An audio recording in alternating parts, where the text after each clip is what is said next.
This episode of the Closeout Bodyboarding Podcast is presented by Bodyboarding Victoria and Nomad Bodyboards. Check out the all-new range of Nomad boards, including the Lachlan Cramsey, Matt Lackey, Michael Novi, and Sam Thomas models at your local bodyboarding or surf specialist store, or online at www.nomad.com.au. Now, back to the crew in the studio.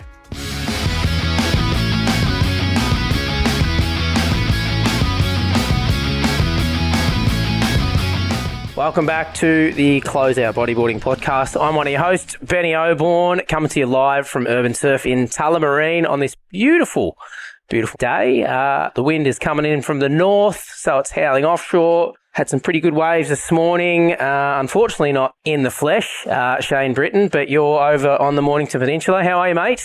Living the dream.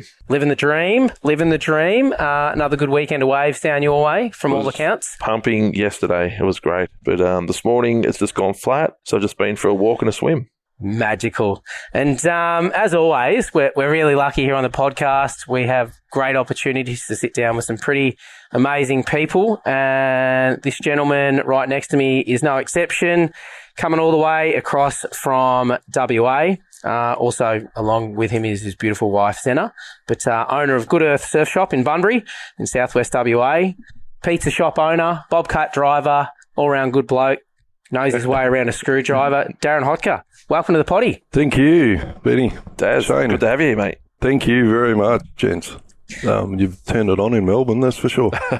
Mate, before we get stuck into it, why don't you tell us what brought you over to this part of the country, Daz? Big weekend.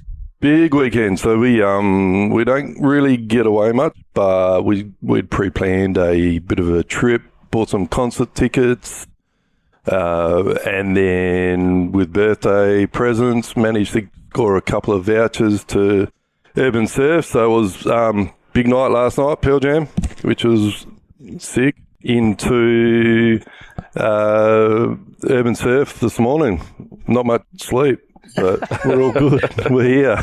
To be brutally honest, Daz, I think most of us that come to the pool generally are coming here after a night of not much sleep. No. It's a good way to cure a hangover, that's for sure. Yeah, for sure. You know, after two perfect little events there, give us some reviews, mate. How was Pearl Jam and how was the pool? Pearl Jam is, like it's a fave band, so it was sick. Got right up the front. Rocking out with all the other old crew. Just high energy, really great concert. Mosh pit? Really great.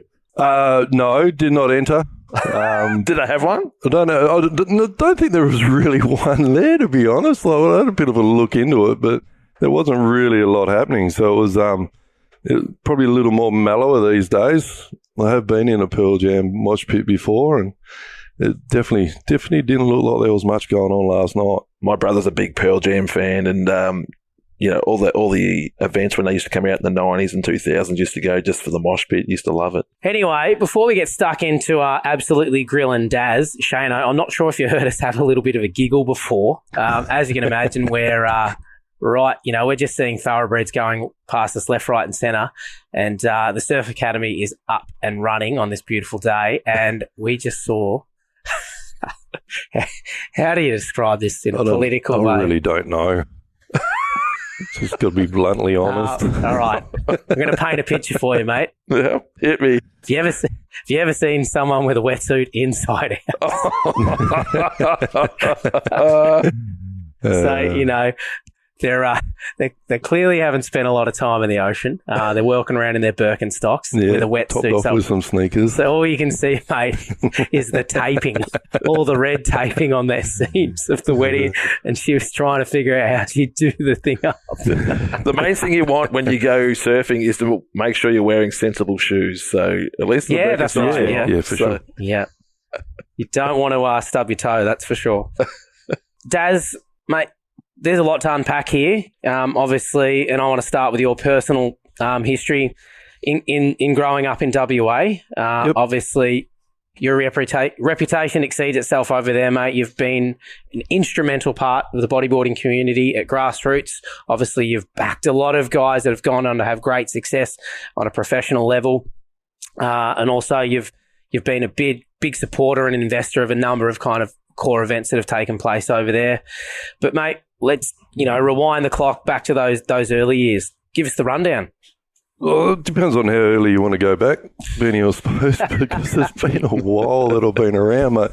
I suppose, look, sort of grew up in the wheat belt area, and then as a young tacker moved to the coast, Albany way.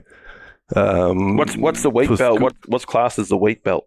So it's like Narrogin, Wagens, just all farming communities, basically, sheep and wheat. So, mate, a lot of our listeners probably have barely even set foot in WA. They won't leave the comforts of the East Coast, mate. And most people only know WA in a surfing sense from basically anywhere south of Perth. So can you give us some spectrum? So give you a bit of an idea. Probably somewhere around 3.5 to 4 hours from any coastline. Yeah, right. Small communities.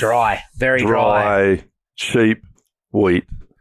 That's why they call it the wheat belt. That's the wheat belt. That's it. So kind of grew up there as a young fellow. Obviously, family was there, and then moved to the coast, to Albany. Dad had some work opportunities at the time, and wanted to do some different stuff. He was in spare parts, I suppose, at the local farming. Wanted sort of a bit more opportunity for his family, and studied some accounting and that through TAFE, and ended up moving across to Albany, getting a job in an accounting firm, and that's where we're really based for probably, I want to say, was all the primary school, pretty much all the primary school, and then through high school as well. Coming to the end of high school, was moved to Perth, did the uni thing, did that for about 18 months, pretty much got told to stop one of the courses I was doing. I'd failed a few times, and it probably wasn't really what I was into too much. What were you studying? What were you doing? It was accounting, marketing, double major. Yeah. And it was the accounting side, so finance wasn't really my thing at the time. I thought you were going to say you're studying the female anatomy or something like that. No, there was none of that going on. So university for me was really just party, and surf, I think, is pretty much what we did a lot of the time. So, and then, moved from Perth after that. Got told, no, probably need to have a bit of a break, Darren. Went to Bunbury because parents had moved across to Bunbury at the time, and kind of landed there. And that's probably where I started sort of the Bunbury stuff.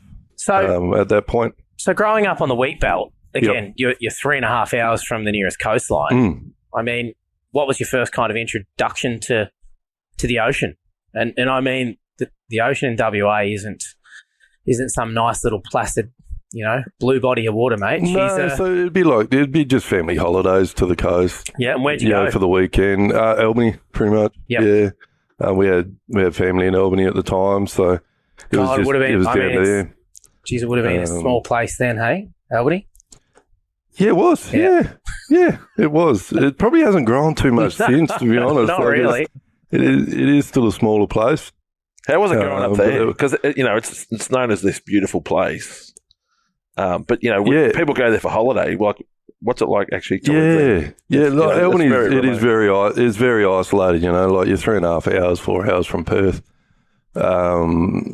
There's the community there is really good. I suppose it's very tight knit, but it is a fair way to go anywhere. Yeah, and you're very limited, I think, as well with your shops and all that sort of stuff. And opportunities, I guess, was probably really it. And a lot of people do move away and kind of look at other stuff. But I have noticed a lot of my mates have actually ventured back down that way not too long after doing university and that sort of thing. Just because they like the isolation, or? Yeah, pretty much, yeah. Fair call. Yeah. Fair call. It's it's a great little town. It really is. It's beautiful. Coastline's absolutely amazing. And look, everything that goes with that, surf, fishing, diving, yep, everything, pretty much the whole lot. Is that the first place you picked up a bodyboard? That was, so it was probably more so when I started high school, probably towards the end of primary school to high school, so 12. Yep. Picked up a bodyboard, and where we were living at the time was about 15 k's or so out of town.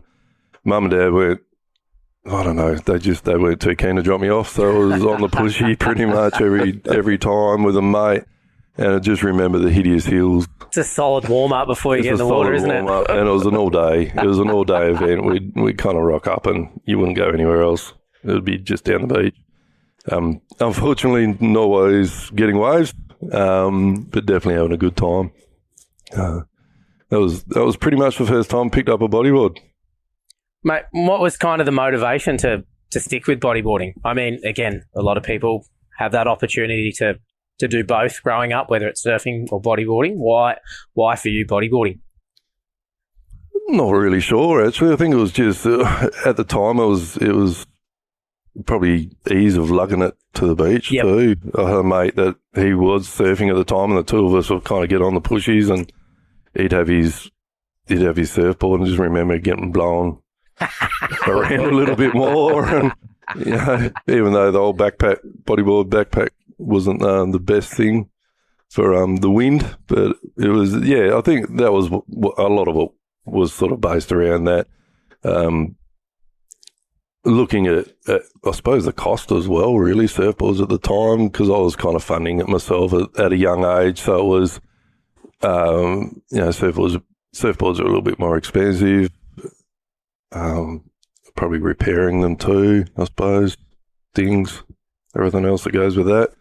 But bodyboardings, even to this day, are still far more forgiving if they hit the reef, aren't they? Oh, yeah, for sure. Yeah. Sure.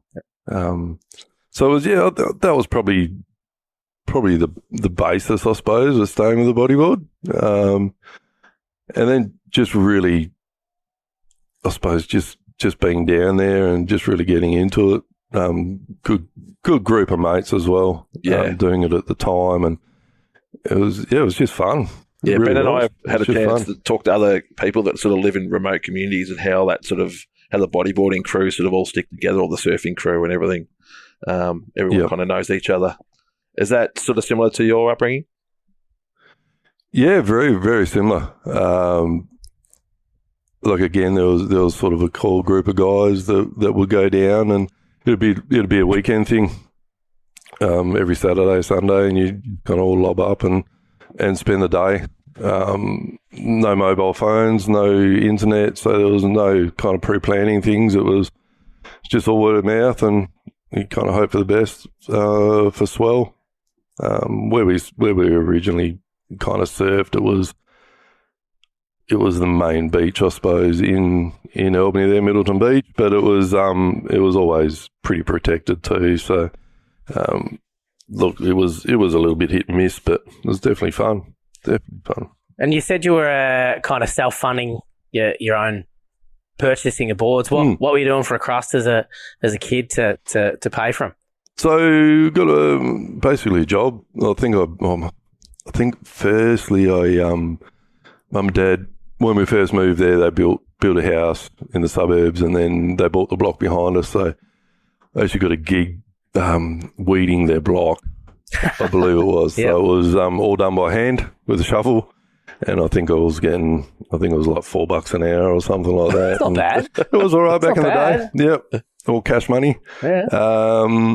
So that was probably really the first sort of thing I did. That, and was the interview? So plenty of hours. Was the interview? Was it rigorous for the job? The interview for the job. The pressure to get it right was definitely vigorous. And there was meticulous work, mate. Meticulous work. That's the one. So it was, Oh, but look, it's one of those things, I suppose. Just got to get it done, and I just remember slaving out. And I actually, I ended up getting enough at the time. I think I bought a hot buttered jumper as well. So, yeah, I ended up with a hard slick board and a hot buttered jumper. You looked the part. Yes. You looked the part. And it was that, yeah. What was the haircut like back then, Daz? Was it a bowl cut? No, it wasn't bowl. Flat top. Short size. The vanilla ice. Steps, yeah. I think we're going to have to hit up Zenna. I'm sure she's got a couple of golden photos from the glory days. Oh, yeah. There was. I think the long hair came out in sort of uni days. So. Shane's still rocking the long hair. Just won't let it go. Yeah, he is. Got it. He is. It looks a bit silly when there's bald spots for myself. It doesn't really work. So when you went up to Perth, how did that sort of work out? So obviously, you're at uni. How did you find the surf experience up there when you moved up? Yeah, it was actually really good. That's probably when I started really enjoying it and doing a few more trips with the guys I was staying with on campus. So actually lived on campus with the Knott brothers, or with Joel Knott. So his dad was a big part of the South West Bodyboard Club at the time. Right. He was sponsored by the local surf shop, Good Earth, and so I was lucky enough to kind of tag along with him a little bit and experience surfing a few different spots around the area. We were in Joondalup, so we're kind of north of Perth at the time. So little trips up north, and then the odd trip down south and down sort of Bunbury or Margaret River way. It was, and then the local, really. I think it was Mullaloo. The beach was called that we used to hit up. Remember, Mum and Dad might not like it if they listen to this, but we were skipping out on classes to go and surf. So it was. I think that's just done, isn't it? I'm sure they knew. Oh, I reckon they did too, mate. Especially after I got asked to leave. I feel like the report cards might have been a representation of those actions. Yeah, they were probably a little bit sus on what was going on, but that's a big ask to begin with, though. Like, you're doing a double degree. Like, that's not easy. Yeah, no, it wasn't. But I loved the marketing side, and I think it was more my old man, because he was an accountant and he was kind of pushing me in that direction. Right. Dad, you got to do this, you got to do this. I was like, yeah, I'll try double major, Dad. I'll do that and I'll do something else as well. But it didn't really work out. Yeah, didn't really work out. Like I was saying, the marketing was good. I really enjoyed that. Yeah, I did marketing as well, and so did my wife. Yeah. Mate, so touching on, obviously you're making reference to that first hard slick board that you paid off with your $4 an hour gig. Mate, you are one of the, I guess, biggest vintage bodyboarding collectors that I know. And you're almost like part of that OG crew before it blew out on social media and became this monetized market. Mate, how big's your collection? How did it start? And what are the favourites in that? So it kind of started by just not selling any boards that I got. So I've still got the original board, the hard slick board that I bought. Way. Yep, no, I got that. Yeah, Papo Stinger, Black Deck, Blue Rail. About a 45, I think they were at the time. So there's a square cut front door. Yep, it was thick, and a bit of a banana too. So, so I've still got that. And then it really just, I suppose that's where it sort of came from, was just holding on to boards and not really selling stuff. Hoarding it, I suppose it's called. Yeah, it is hoarding. It's a real thing. Yeah.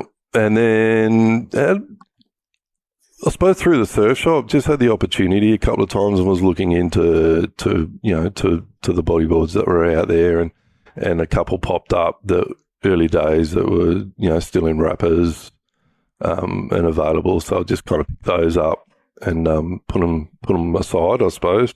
It really was. So I did that a little bit, and then it kind of blew up. I lost a little bit of interest. Yeah. But it's still there. Look, I still look. When you say blow up, is it to a ridiculous amount? How many have you got? what was that price? Everyone was trying to aim for like $699. $699. I don't know. Yeah, that was just some stupid figure that people came up with. Yeah, that's it. I think at one stage I landed, I think it was the 20XL. Yep. So I landed 3 of those, and I think that cost me $450 for the 3 of them shipped. So it was when things were blowing up. It was and I'll get it. Like, it's going to happen. Yeah, it's demand. Well, that's how anything works, right? That's it. And what's the unicorn that you have, or what's the trophy board in your collection at the moment? And is there a unicorn that you're still chasing? Wouldn't say unicorn. Always on the lookout for something. I do anything that's wrapped. I suppose I've just kind of narrowed down what I like. Yep. What I prefer. Generally not going to ride them. I know that's going to disappoint some, but you're definitely dividing a crowd there, mate. Yeah, I know. I'm not saying that I won't ride some of the ones that I've got that aren't in wrappers, but like if it's wrapped, stay wrapped. Particularly as from the 80s. I agree that. Yep, I agree with that. That's only sort of a fair thing, I reckon. But it's, I suppose, unicorns. Again, anything that's wrapped, I'd really like to get hold of some of the original sort of Turbo 3s and that. I don't have any of those at the moment. What I have at the moment, I've got a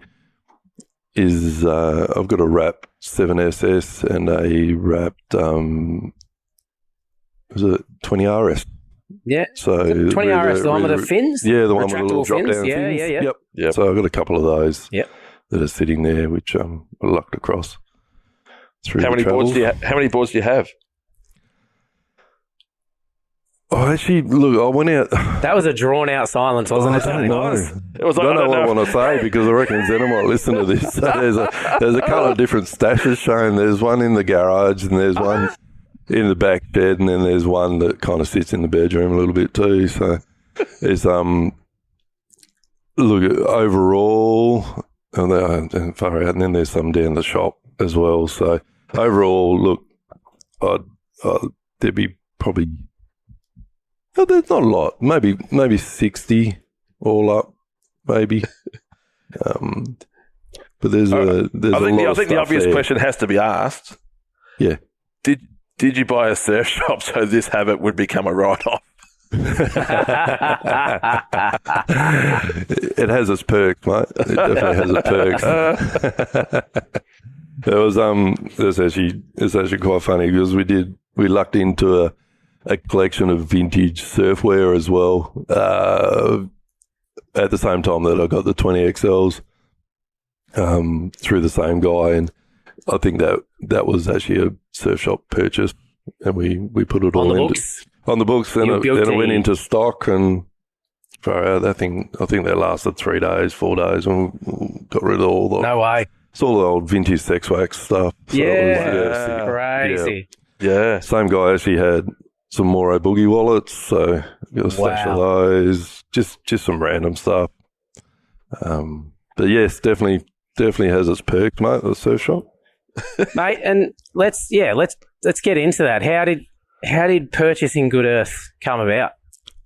So back, so Zena had a big part to play with that one, I suppose. We were she was running a women's like handbag, environmentally friendly, sourced kind of handbags at the time, recycled handbags and all that sort of thing. So she was getting stuff for that. It was called Eco Chick, and it was just through discussion. I think we got to a point where her partner or her business partner at the time had didn't want a part of it, so we ended up buying her out of that, and it was that little business was on the cusp of doing really well, and then I think it happened pretty quickly. So we knew the owners of Good Earth at the time. They had just purchased Good Earth probably about a year, 18 months prior. Yep. And through chatting with them, and then they sort of, it was random. We were kind of talking to them, and they're like, "Oh, we're closing it down." Oof. Yeah, and I was like, "Oh, that's That's unfortunate. That's not what we want to hear, particularly growing up and, being associated with people that were sponsored by the shop, knowing the shop, going into the shop. It's an institution. Absolutely. It's been there for a long time. So I heard that, and basically I think the conversation with Zena was, we're going to have a go at this, let's buy it. What were you doing beforehand? Were you on the tool?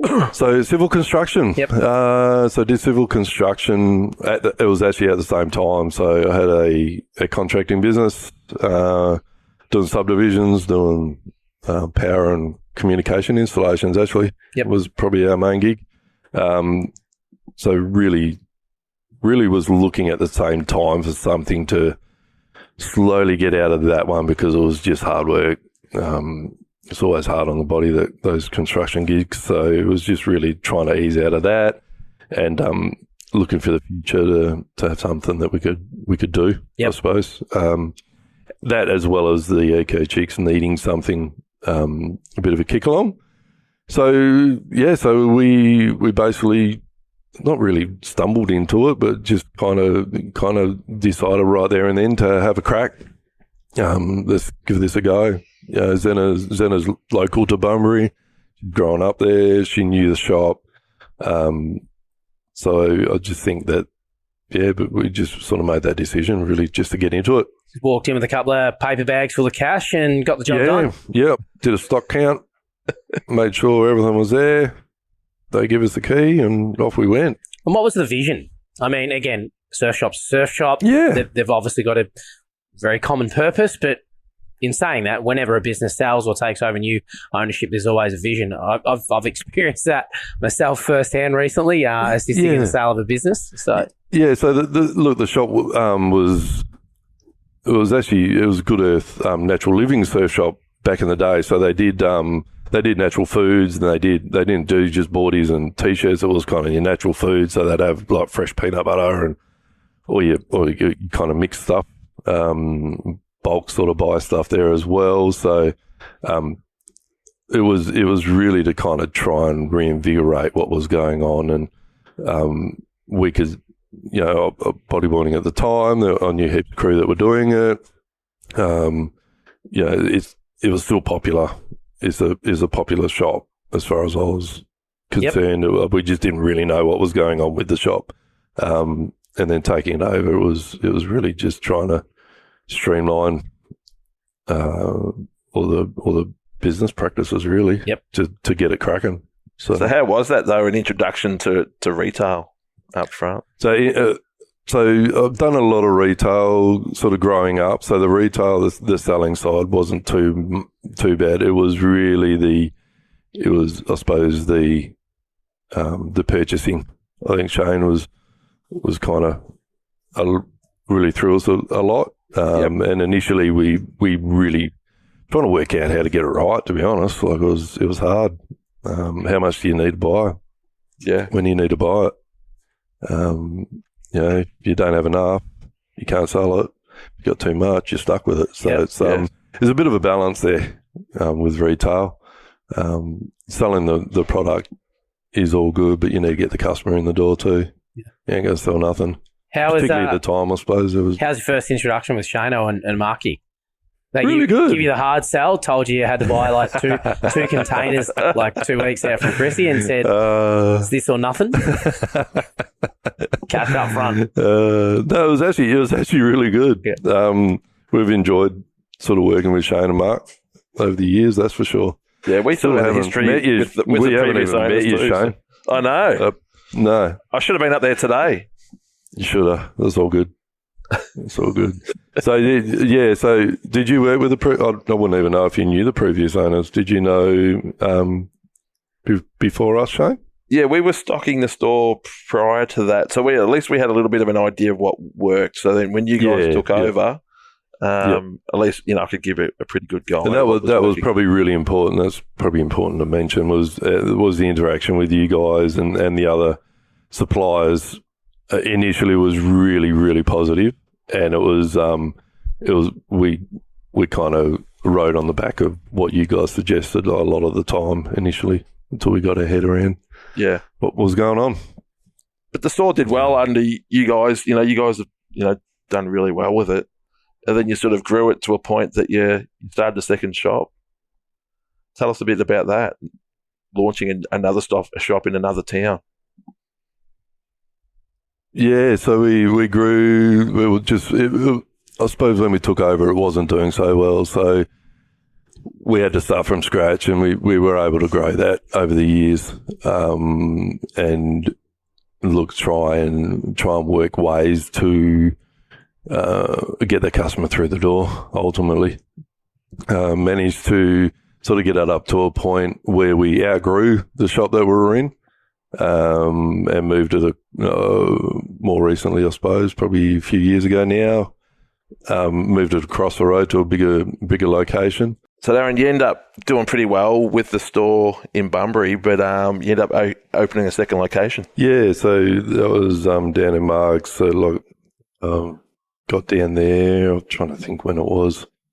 Probably 2018, maybe 2017. Basically closed up the construction business and went got a little bit bored. Got told I wasn't allowed in the other shop and opened up Margaritaville. So went down there and tried to get something happening in that area. And I suppose for what we were doing at the time, it was good, but it wasn't enough to generate turnover. I think it was probably the key. And if we'd maybe stepped it up and had like a full good earth down there, it would have been all right. We weren't allowed to. Was pretty much the gist of it. We had to keep it very limited to bodyboarding, specialty only. So when you say you weren't allowed to, because I think this is an interesting conversation to have, you were limited by the brands you were working with at the time? So it was so we're kind of limited to what brands we could have in the shop that were approved, I suppose, to have. Not necessarily bodyboarding brands, but some of the other brands that we do run with. And I get it; they don't want to load up a town with too many of one thing because it doesn't make it fair on those that are already there. So we thought we'd give it a crack with a bodyboarding specialty. And look, it was it was okay, but it wasn't anything that was to write home about. That's for sure. You had a bit of a well-known face behind the counter down there, though. We did. Harballs was actually down there behind the counter for us. Him and his lovely wife Leah looked after it from time to time. Probably more so towards the end of what we were doing. It was freeing me up to go and do some construction work. I think I was back in doing a bit of that at that stage as well. Pays the bills. Pays the bills, mate. Yep. Putting in NBN pits, getting that fibre optic, digging holes, filling them with money, fixing manholes. So that's basically what was going on. So yeah, look, Harballs was in there, which that's great. It really is. He's an absolute gentleman. There's Hardy. Yep. How did that come about? Like him wanting to work. So it kind of just through conversation. I think it was we'd done a trip to Java. I think it was with Hardy a few years before. I think it was even before that. It was probably almost when he came over as a sponsored rider onto the shop with the shop. Sorry, it just through general conversation, mate. It was just seeing what he wanted to do, and that was on the cards for him at the time. He was doing a bit of driving and that for his brother with the business that his brother's got, and was just was happy to help fill in on days. And like I was saying, Leah was in there as well, helping us out too. So it was definitely good to have him in there. Got a lot of the younger crew who would visit Margs would sort of call in and try and catch up with him. Yeah. Wow, it's such a draw card, isn't it? Oh, it is. Yeah. Yeah, it's massive. So when you got to the end of the tenure for that shop down in Margs, like was there a conversation with Ryan and Leah? Was it did you offer it to them to kind of take over, or it was just a hard decision to? Oh, look, for us, it was drain of money. Yep. It was a pit. It was a pit. An NBN pit. Yep. And a deep one at that, mate. So it was, it just wasn't working out. We'd probably blown a bit of cash, if I'm straight up honest. Yep. Blown a bit of cash down there. But not just that, Darren in his wisdom had thought he'd buy the pizza shop next door and try operating that at the same time, and that was just the same kind of scenario. So he went from doing his construction to buying a couple of duds, basically. And learn some lessons, mate. They're learning opportunities. That's what they are, mate. They're not failures. They're learning opportunities. Never a failure, mate. Always a learning opportunity. So definitely learned some stuff out of that sort of little time period. And you're still close with Ryan and Leah today? Haven't spoken to Hardy for a little while, but look, every now and then managed to catch up with him in the water. They'd moved over east for a little while. Yep. They have moved back now. Yep. Because they are still they're in Margs now, still, right? Yeah, I know their son goes to school with one of my mates. Yep. Sons. I think Leah is, and I could be wrong here, is recently finished a degree or a master's degree. Is that nursing or a doctorate? Naturopath. Yeah, something in the medical field. Yep. So yeah. Yep. Which is awesome, you know. Like and those guys are super busy doing their things. So I think life gets in the way sometimes, mate. Yeah. You know, the opportunities when they arise, it's always it's good to catch up. That's for sure. Well, Ryan still seems to be living the dream, mate. I believe you. Yeah, I think so. God bless him. God bless him. It does indeed. I'm kind of interested in knowing about, just because Ryan, with Ryan as well, like the South West Bodyboard Club. Yeah. You mentioned it earlier, but you were part of it a while ago. But you guys sort of end up taking over and running it. Yeah, so the South West Club was run and operated by not the previous owners to us of Good Earth, but the ones prior to that, Jim and Tracy, and I'll give them a shout out because they were absolute legends. And it was something that was always there, I suppose, when we took over and taking over the shop. It wasn't pressure as such, but there was a lot of people coming in and crew coming in going, what about the club? An what about the club? Yeah, yep.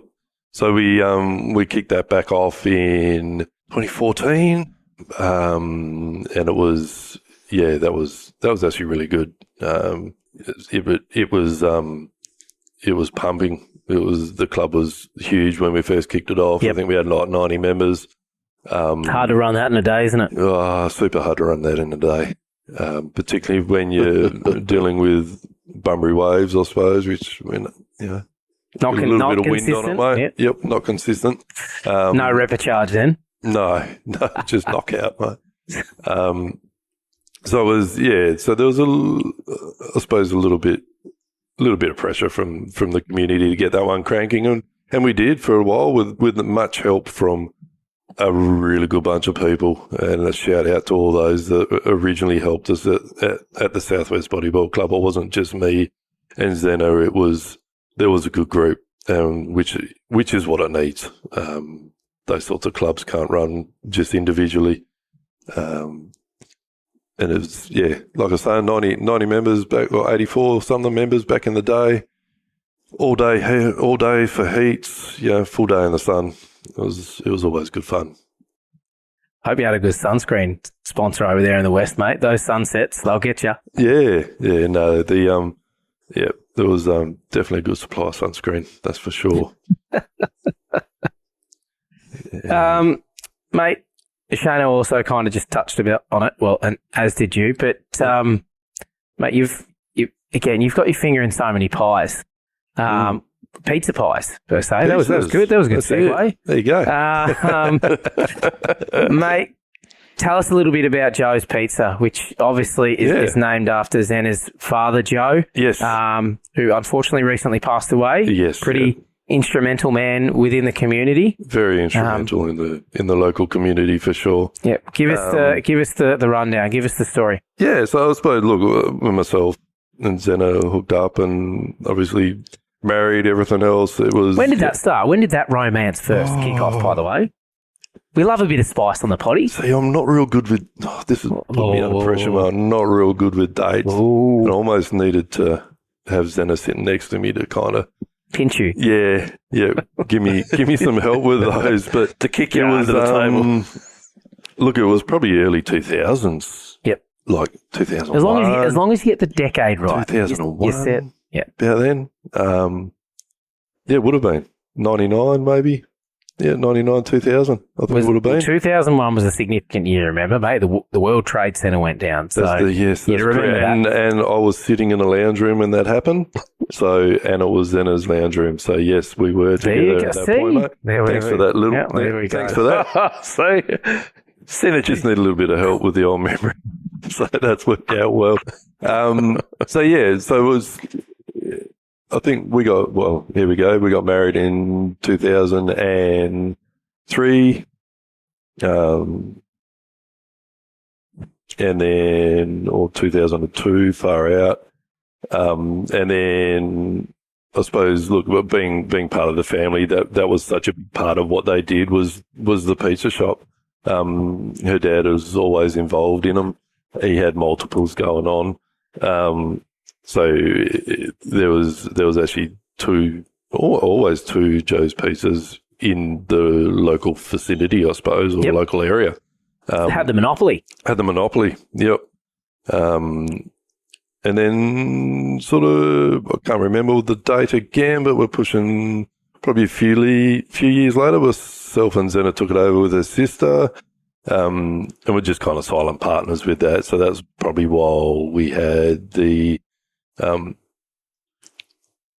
we're moving the surf shop, I think it was. So while we're over in the old surf shop, coming across to the new one, and then sort of had it for four years, I think it was, and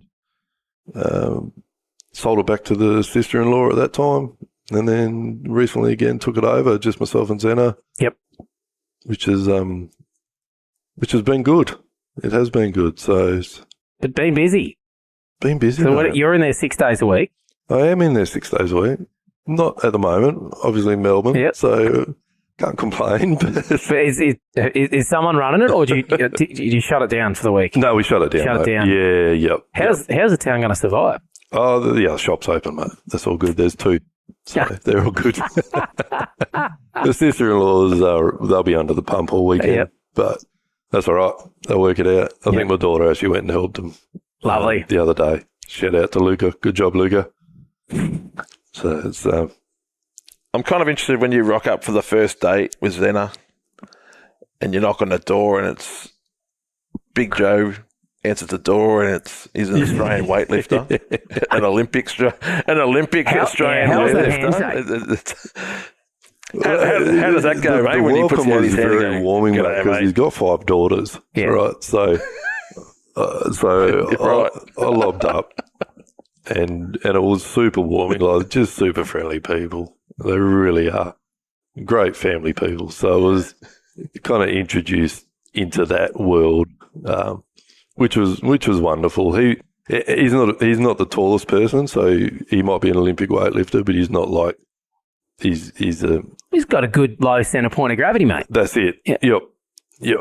So he was, but it looked super, super welcoming. It really was. Then he was more stoked, I think, that there was another male in the house. Yeah, gotcha. So took a bit of pressure off. Took a little bit of pressure off. Happy days. So Zena's won a fight, you said? Yes. Crikey. Where's she in the age bracket? She is the second youngest. Right.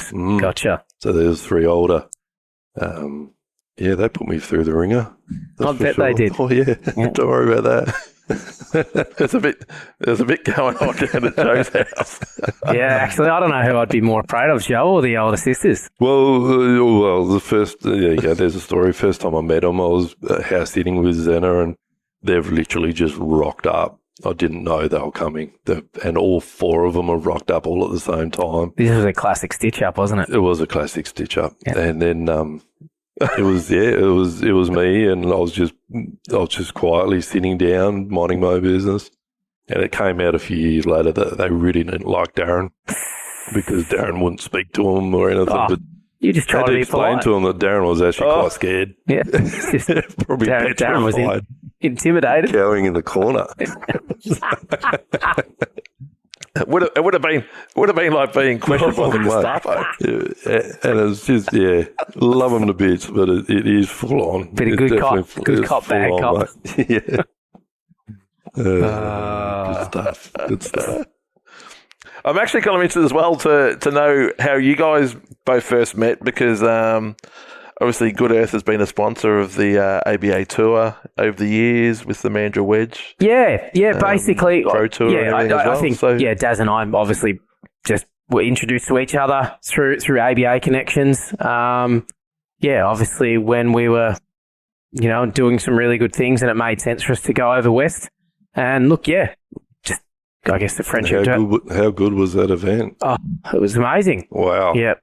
And look, mate, WA it's an amazing coastline. And it doesn't matter where you go, providing that everything lines up for you. Like it's a great place to hold an event. Yep. The community support that you get over there in the West is sensational.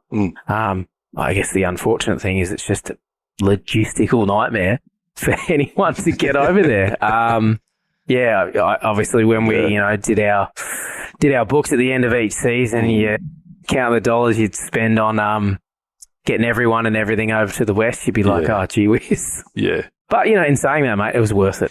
Yep. I assume you're referencing the Wedge event? Yeah. Yeah, the one that Hardy won? Yeah. Oh, and I've spoken about this on the potty before. And for me, like, I found it really kind of overwhelming. Like, Hardy is Hardy. Yep. His name speaks for itself. But, this is some guy that has been successful in bodyboarding for a very long time. He's traveled the world. He's surfed in some of the most prestigious events on the World Tour calendar. But then the emotion and the elation that he had when he won that event, like, that's the kind of scene you would expect to see if someone won the world title. Like, to see how much that meant to Ryan to win incredible. that local event was mind blowing. And I mean, that's what running an event's all about. The froth that he puts out there is huge. It really is. Oh. And anything that he's involved in is that level of excitement. Yeah, it was phenomenal. amazing. It really is. Yep. It gets everyone around him pumped up too. So. Speaking of Mandurah, have you still spend a bit of time surfing the Wedge? Probably not, no. Too hard on the back? Too hard on the back. Easier just to go down to, down south. Yep. Yeah.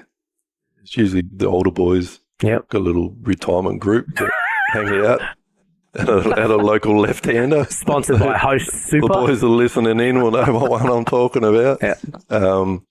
And it's like, I suppose these days it's really just, it's a social outing as well. Yep. It's good to catch up with crew, and Mate, good for the mental health. it is super good for the mental health. Yep. Definitely clears the head and is needed. I think like most that are in the sport, the bodyboard or surf, it's definitely it's a getaway from some of the stuff that happens. Absolutely. Yeah. Absolutely, mate. You could reel off 20 names and you would have barely scratched the surface that, bodyboarding has been a release for whatever reason. Probably the key example, and you've heard it and seen it in so many interviews and docos, is Kingy, right? Obviously, multiple world champion. But yeah, to a degree, tough upbringing. Ben Player, no different. Yep. Like guys that have succeeded at the highest level in this sport, have done it tough. Absolutely. Yeah. Not sure where I missed out though. I'm still doing it tough. And mate, what about, what's the current WA scene like at the moment? WA scene is I kind of feel, look, it's there. It's definitely there. There's crew that are booging. There's a bit of an underground thing going on, I suppose, as well. Comp wise, it's state rounds. And shout out to Surfing WA. Justin Magics is still there, I think. Yep. And the crew. Legend. Do a wonderful job with that. But it's not really is probably not really getting the numbers, well, which is a shame. And I think that's kind of the case. Yeah, I think it's the same nationwide. Yeah, where we're just in a bit of a slump, but you know. But it's there. Like, it's definitely there. How's the club going now? So very interesting timing on that one. Like, I've just been chatting with a couple of guys recently. So about just through COVID, I think we tried a couple of events earlier on. It's about 2020, 2021. We just put it aside. So shout out to Reedy and Harbours, because they were driving that one at the time. It was really, it was kind of put aside. The turnouts weren't that great, but just more recently, it's looking like we've got a bit of interest to take it on and get it going again. Yep. Which, look, there's definitely a need for it there, and I think a need from that grassroots level will then lead into other stuff, as we've all discussed at some point. Yeah. Many discussions around that. So it's really, it is key to it. So it was a shame that it did go quiet, but it's also promising now with a couple of the guys that I've spoken to, and as recent as a text message. I think we're on a group chat at the moment. I'm trying to tee a time to catch up. So I know Jakey Metcalf is super ambitious. Yep. Ambitious to build things up again there. Obviously, you need that kind of passion. If you can just clone that kind of passion with 10 guys, you can do great things. Yeah. So look, Jake's done a wonderful job. Yep. Him and Blake and a couple of other guys whose names I'm missing, but they're doing a really good job there with the manager club. Blakey Gerard. Yeah. Yep. Legends. Yeah. Legends. So the boys we've sort of dealt with for a little while now, like through the shop, sponsoring them, looking after them a little bit, done some sick trips away with them with the shop, and kind of seeing them now mature into that next level is really good. Yep. Like, it's so promising for the sport. They've taken it on and given it their own sort of gist on things, I suppose. Yep. They're doing a really good job. I know they headed over to the Teams Challenge. Yeah, they did. Yeah, I think they had to crowdfund just to try and, which is tough. Yeah. Tough that's what situation they have to get into, but proves how determined they were to make it. Yeah, and like you said before too, Benny, the cost to get anywhere from WA or to WA is ridiculous. And it's, and the logistics behind it. So shout out to the boys for doing that. That's really good, and it gives some of the younger guys who are involved with that opportunity to, I suppose, compete and do a bit of travel as well with the bodyboarding. So any travel on your cards, mate, or nothing on my cards, mate? Just got back from some Sumatra trip. Yep. More recently, sort of end of August, early September. Scored? Yeah.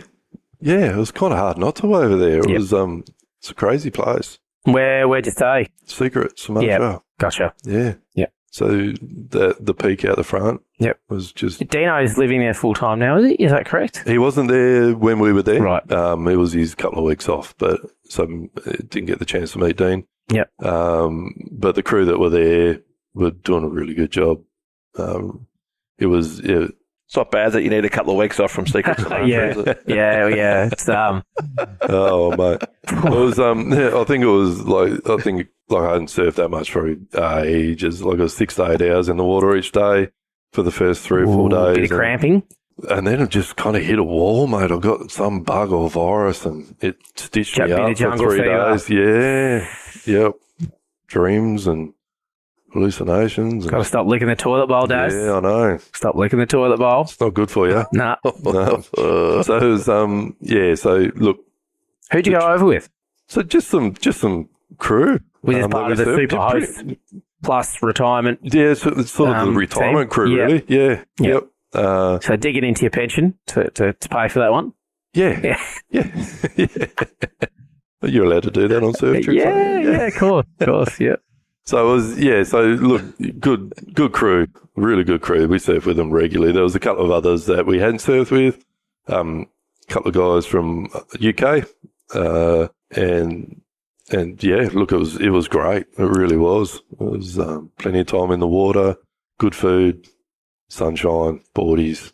Tough gig. Really Gig. tough gig. And it was the first time I'd been away for probably a few years. It was the first sort of surf trip with all the COVID. I tell you what, Shano, it's not, speaking of boardies, it's not too far off boardie weather here at Urban Surf now. Oh yeah. That's not bad, is it? Mate, I was cooking in the long sleeve spring, cooking. I guess as we start looking at winding up the potty, I think it'd be good. I'm interested in Darren's thoughts on. Obviously, you got your pizza shop and the surf shop at the moment. How is it out there, mate? Because everyone sort of knows what's happening with the economy and all that sort of stuff. How are you finding it out there? With both those sorts of stores and how it's all going? Look, it's definitely, you can definitely see it getting a little harder. With the surf shop, your surf shop's it's not a necessity, I suppose. Pizza is probably on food you got to eat. Yep. And everyone deserves to treat himself with a good pizza on a Friday night. Exactly. So it's while it's hard, we're also coming off a time through COVID where it was pumping. Like retail was booming through the roof. Yeah. Yep. Could have been better, but we just couldn't get stock. And WA was through the roof as well. It was hard to keep up with the demand.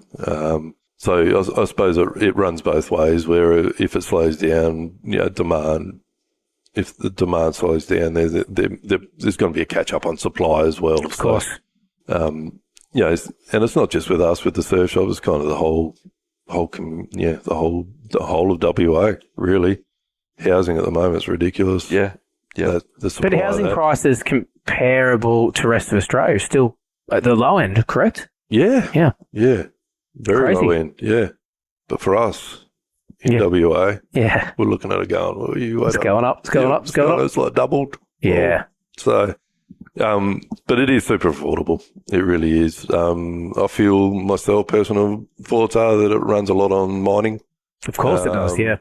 And I've just noticed that through construction business as well as the retail stuff. So when your mining's booming and they're hiring, everything else is booming. Is booming. Yep. There's definitely an income there that people are able to spend up on. And what's mining like at the moment? Is mining in a good spot? I believe it is. Yep. Yeah, I believe it is. It's tapering off a little bit. Yep. Depending on what sector. Yeah. I think your lithium stuff is a little bit head on, but it's again, I probably don't follow that really thoroughly, but it's just hearing stuff through news and that. Yeah, gotcha. Definitely sort of it's busy enough, I suppose, is the point. Yep. It's busy enough. There's always something happening. Is there any, I mean, again, you got pizza shops, you got surf shops, you're digging holes. Are you going to take on any more projects? Or are you happy right now? Yeah, I suppose. Look, we are looking at possibly redeveloping the surf shop at some stage. Yep. What's the vision there? Just a more purpose use for the block of land, I suppose, the block of land that we're on. Bit of inner city living. Okay. Plus, probably the shop itself is good. But at a point now, again, where we want to expand possibly a little bit more. So just looking at some options around that. And do we go the whole hog, I suppose it is. So go right out and... Well, man, you're playing the long game there, mate. I can't imagine, there's an end in sight for you guys in Good Earth. No. So... No. That's it. Keep the ball rolling. Just ticking over. That's it. Yep. So there's a bit of plan there, but look, other than that, mate, it's business as usual. We don't really go into life planning too much. Yep. It's really just kind of winging it just as it comes along. If there's an opportunity there and you think it's going to work, or have a crack. Have a crack, mate. Have a crack. That's it. All right, mate. Well, we're going to wrap this up, and as we do with all our fabulous guests, mate, we basically barrage you with a bunch of quick fire questions, just put you on the spot. They're pretty generic. There might be a few twisty ones in there, but that's for you to, question after the potty. Shano, let's get it started. I think this first question's pretty easy. Favourite band, mate? Well, I'm here to see Pearl Jam. Yeah. And I've got to say, after last night's show, that is definitely on the top of my list. Did you buy some merch? Did you buy some tees? Oh, I bought so much merch. Oh, fuck. So sucked into Vintage that. Pearl Jam collection. Oh, not vintage yet. Oh, Jesus. I hope because you're doing a little bit of music in Good Earth as well that this is also a write-off, is it? Yeah. I probably don't know if I want to go into that too much, mate. The tax as long department as you kept the receipts, that's all that matters. Yeah. This whole trip's a write-off now that you've been surfing absolutely. and been to a concert, surely. Mate, favourite film? You know what? I don't really have one, mate. I'm just happy to sit down and Zone chill out. out. Yeah, I really think that's it. I'll watch a bit of whatever. Yep. Yeah. So the kids growing up, so kids' films through to, Yep. well, you know, some horrors. Couple of the Disney classics. Disney classics, mate. Yep. Yep. So probably not really a favourite on that Yep. one, if I'm straight up with you. Favourite So car? favourite car would have to be an EH wagon, the old Holden EH wagon, mate. Have you got one? I've got two. You got two. Wow. You are a collector. No. You are a It's real talked about that before, I think it's hoarder. Yeah, the correct term is hoarder. So is one used for spare parts? No, No. no. So one is look at I also sort of inherited a little bit of money, so managed to get one back many years ago, probably about 17 years ago now. Yep. Picked one up, and with intention to do that up, didn't happen. It actually was pretty good as it was. So Yeah. a few years later went, how about we buy a project? So I bought another one. The project's still an ongoing project, Still ongoing. still ongoing. That's all right. Yep, Keeps you busy. that's it. Keeps you busy. You're probably going to skip this one. Favourite TV show? Skip. Yep. All right. Favourite bodyboarding film? So I've had a good think about that. It'd have to be like Underground Tapes too. Yep. I reckon. You still got a copy? I guarantee you would. Yeah. Yep. Yeah. Haven't watched it for a little while. Might need to sit down and.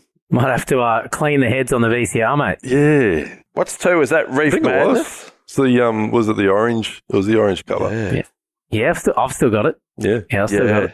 I was actually gifted for my 40th last year by obviously a good mate of mine, Mick Parkhill. Yep. My 40th. I think he was just de-hoarding himself, to be brutally honest. I think he was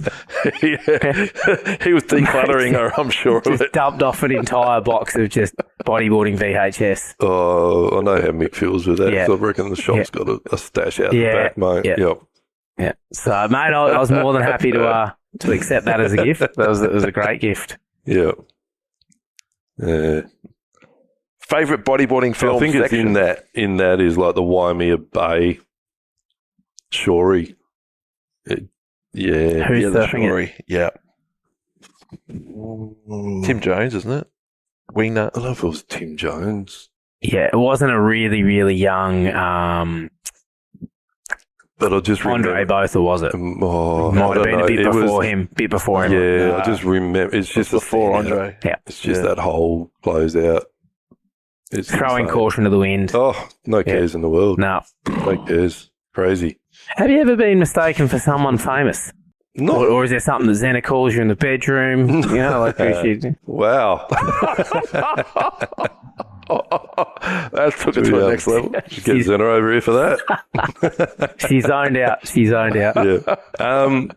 Not really, but like, I suppose a funny one was we went to Disney World, I think it is, in Hong Kong, and the kids at the time got me a Goofy hat, and I just remember being bailed up every 10 metres, people wanting photos. Because he had a goofy hat on. Because whether they thought I was the character or not.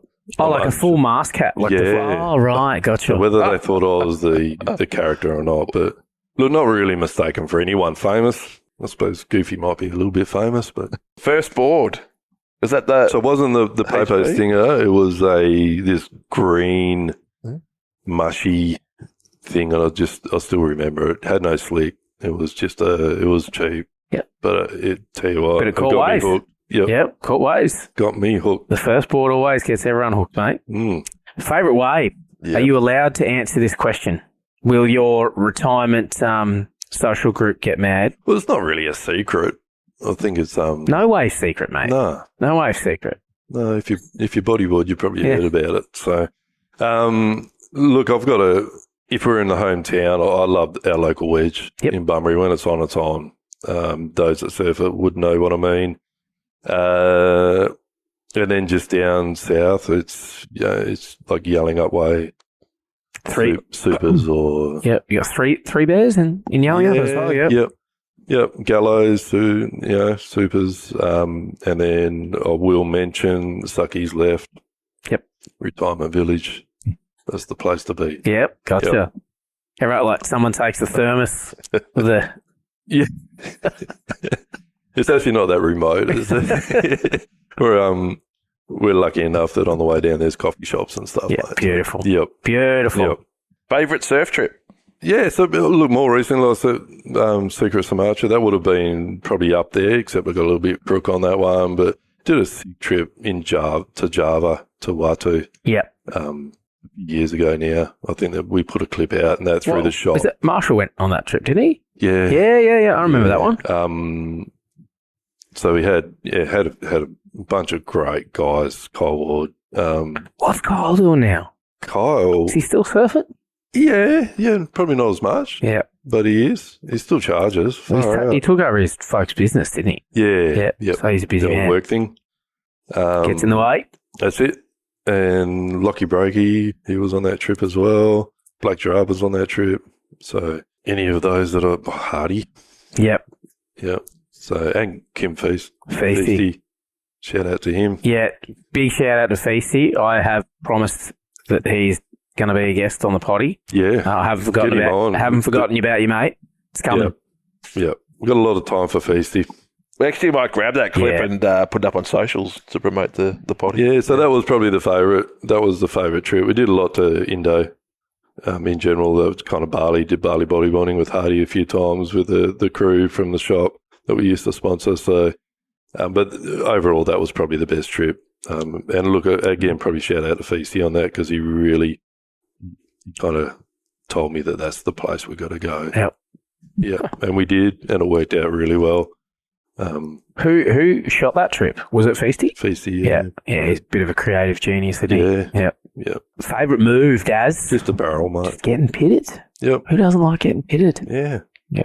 Took a little while to get used to them today. Yep. Well, again, mate, the left tricky.